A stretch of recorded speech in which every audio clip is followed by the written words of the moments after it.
agama Islam itu datang untuk jalbul masalih. Islam datang dalam kepentingan mendatangkan kemaslahatan, kebaikan, wadarul mafasid, dan menolak segala bahaya. Maka mari kita jangan suudzon, jangan berburuk sangka kepada Islam dan syariat Islam. Oh, ini Islam mewajibkan kepada kita mengeluarkan zakat 2,5%. Itu kan memberatkan itu. Saya cari duit sendiri kok diminta-minta. Tidak. Itu justru kalau kita keluarkan 2,5%, penyakitnya itu kita keluarkan. Maka saudara-saudara sekalian, kalau kita perhatikan di dalam kitab-kitab fikih itu, kepentingan syariat itu dalam rangka menjaga 5 hal. Kebutuhan manusia itu adalah bagaimana kita sekiranya nyaman beribadah. Hifdzuddin. Agama itu menjaga tentang bagaimana cara kita beribadah. Yang kedua, agama Islam itu menjaga kepentingan kita dalam rangka bagaimana sekiranya makanan dan minuman kita halal. Harta yang kita dapatkan halal. Maka kemudian ada fikih namanya hifdzul mal, menjaga harta. Ada juga saudara-saudara sekalian, agama Islam itu menjaga kepentingan dasar umat manusia namanya hifdzun nasal, menjaga keturunan. Sehingga jelas bin kita ini siapa, kita ini anak siapa. Karena ini berpengaruh.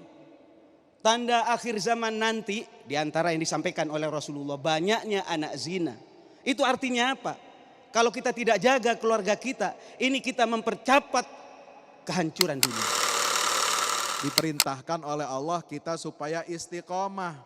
Kalau udah masuk Islam, kita harus tetap dalam keadaan wala tamutunna illa wa antum muslimun. Jangan kalian mati kecuali dalam keadaan Islam. Inilah istiqamah. Meyakini kebenaran ajaran Islam itu adalah mutlak. Satu keniscayaan.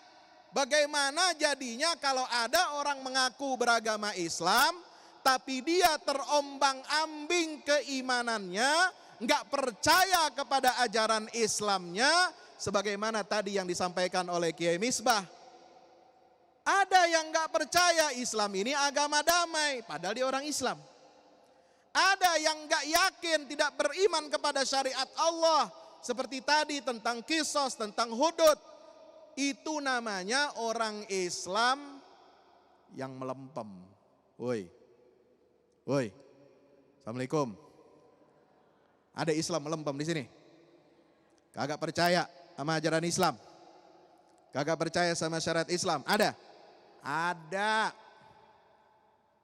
Ini yang misinformasi namanya. Mesti dilurusin. Tapi ada juga yang ngaku-ngaku Islam. Pakai peci, pakai sorban. Ternyata dia bukan Islam. Menafsirkan agama Islam semaunya. Seenak perutnya sendiri. Ini bukan kebebasan beragama, tetapi itu adalah penodaan agama. Islam menjamin kita ini bebas dalam menjalankan agama kita. Lakum dinukum waliyadin, bebas. Orang Islam bebas jalanin agamanya. Orang Islam gak boleh ganggu umat non muslim menjalankan ibadah agamanya, menjalankan hari rayanya. Betul? Betul? Insya Allah. Inilah ajaran Islam. Bebas dalam menjalankan ajaran agama, tapi tidak berarti bebas untuk menodai dan menista ajaran agama. Makanya bagi Bapak Ibu sekalian yang tidak punya pengetahuan agama, meskipun bisa baca dari media-media itu, jangan jadiin guru. Cari guru yang benar, yang alim, track recordnya jelas, pengamalannya jelas. Bukan hanya soal dia keluaran pesantren, keluaran di Timur Tengah, tapi lihat perilakunya benar atau tidak. Ulama itu tak cukup hanya pintar, berbeda dengan intelektual. Intelektual pintar cukup, tapi ulama harus mengerjakan. Lima taquluna ma la taf'alun, kabura maqtan indallahi an taqulu ma la taf'alun. Harus melaksanakan, itu bedanya ulama. Sehingga mendatangkan hikmah. Wa may yuqtal hikmata faqad utiya khairan katsira. Jadi yang mendatangkan hikmah karena ilmunya diamalkan ulama, cari yang benar. Kalau sudah Bapak Ibu sekalian mendapatkan ulama yang seperti itu, addu bil nawajid. Jangan kemana-mana, pegang. Pokoknya ikut dialah, ke sorga ikut dia, apa yang dikatakan ikut dia. Bagi Bapak Ibu yang nggak tahu agama. Itu namanya tingkatan muqallid. Tingkatan yang lebih tinggi namanya tingkatan muttabi. Bapak Ibu sekalian sudah ngaji, sudah ngerti dalil, sudah ngerti metodologinya. Oh, ibu bapak bisa melihat ini yang benar, apa dalilnya ini, apa argumentasinya ini, apa landasannya ini. Ibu bapak bisa mencari mana yang benar. Bagi yang sudah ngerti. Ada yang lebih atasnya lagi adalah mujtahid. Dia sudah ijtihad. Ya sudah, saya bisa menentukan sendiri seperti pimpinan-pimpinan ini.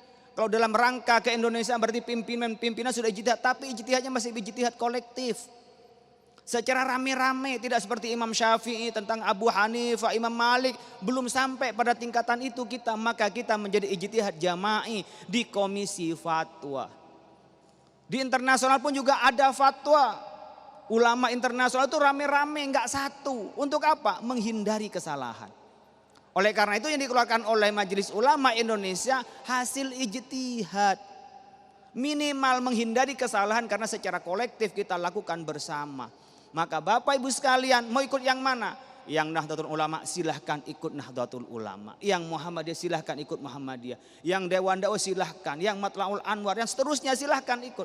Tapi ada payung besar bersama adalah Majelis Ulama Indonesia. Ini kayak kue BK katanya Buya Hamka. Pemerintah pengennya begini nih. Wah.